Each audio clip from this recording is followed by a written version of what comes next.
in the form of tariffs. You know, tariffs are incredible because they really give us great national security. As an example, when they pulled the rare earth on us and the rest of the world, if we didn't have tariffs to fight back, I immediately instituted a 100% tariff over and above what they were already paying. And when I did that, they immediately came to the table.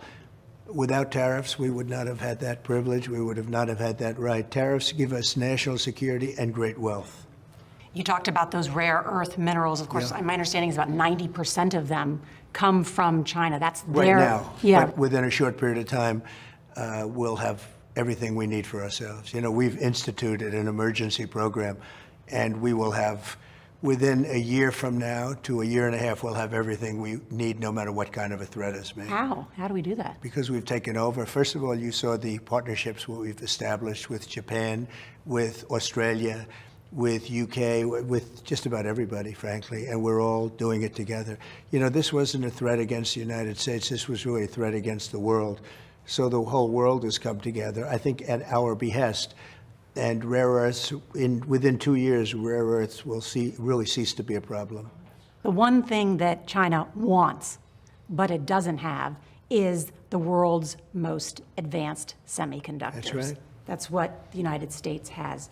Will you... Chips, in particular. Chips, that's right. Will you allow the chip maker, NVIDIA, to sell their most advanced chips to China? No, we won't do that. But it's not on the table at all. We will let them deal with NVIDIA. NVIDIA is the prime company in the world for that.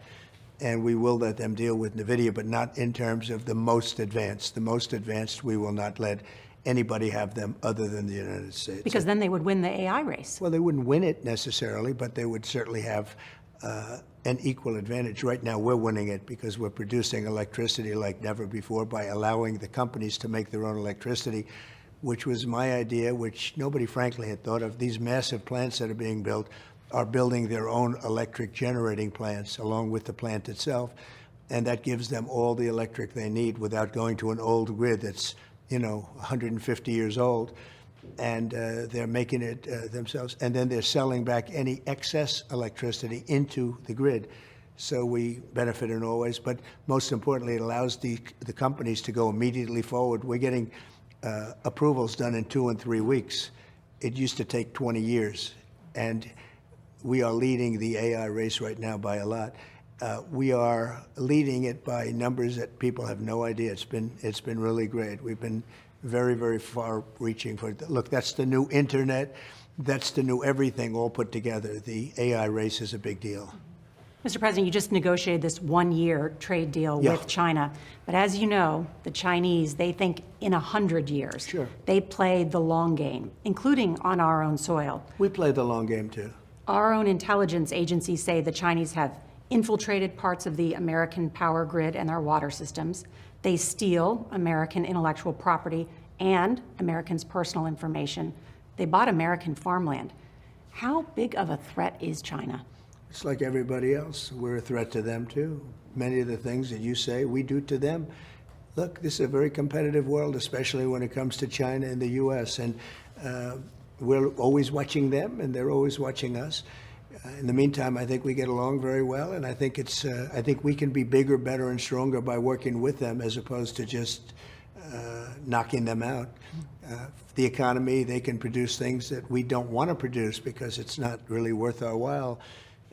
Making undergarments, making this, certain things. We don't want to do that, and we can buy them inexpensively from other places in the world while we can lead the world in AI and chips and lots of other things. Within 2 years from now, we'll have 40 or 50% of the chip market. What's happening? The biggest companies are leaving Taiwan. They're coming into the United States because of tariffs. If we didn't have tariffs, they wouldn't be doing it. In how many years do you think we'll be producing? I think in 2 years, we'll start opening up plants, and we'll have a very substantial portion of the chip market. Right now, we have almost none. We should have had 100%. If we had presidents that knew anything about business or knew what they were doing, because frankly, they didn't, we lost 50% of our automobile business. It's all coming back. We lost 100% of the chip. It used to be all Intel and other companies. And what happened is other countries came in and they stole our chip business, and we didn't charge tariffs. If we would have charged, let's say, a 100% tariff, none of those companies would have left, but they all left. Now they're all coming back, Nora, because the only way they avoid the tariffs is to build in our country. If they build in our country, make their plant and make their product in our country, then it's a very simple thing. They don't have any tariff to pay. And that's what they want to do. And so instead of charging somebody a 100% tariff and you can make your product outside, they come in and they make, and this is why we have $17 trillion being invested in the United States right now. Just to show you how big that is, it's the biggest in history by many times. No other country's been seen anything like it. The Biden administration in 4 years did less than $1 trillion. We have $17 trillion, more than $17 trillion right now, and I'm in my 9th month. By the time we finish up, I think we're going to have over $20 trillion invested in the United States, or to be invested in the United States. How will that trickle down to the average worker? Because of jobs, because they're building plants.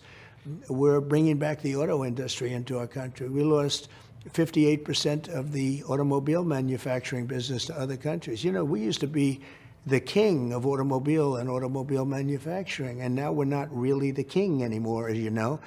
Within a year and a half, 2 years, we're going to be the king again.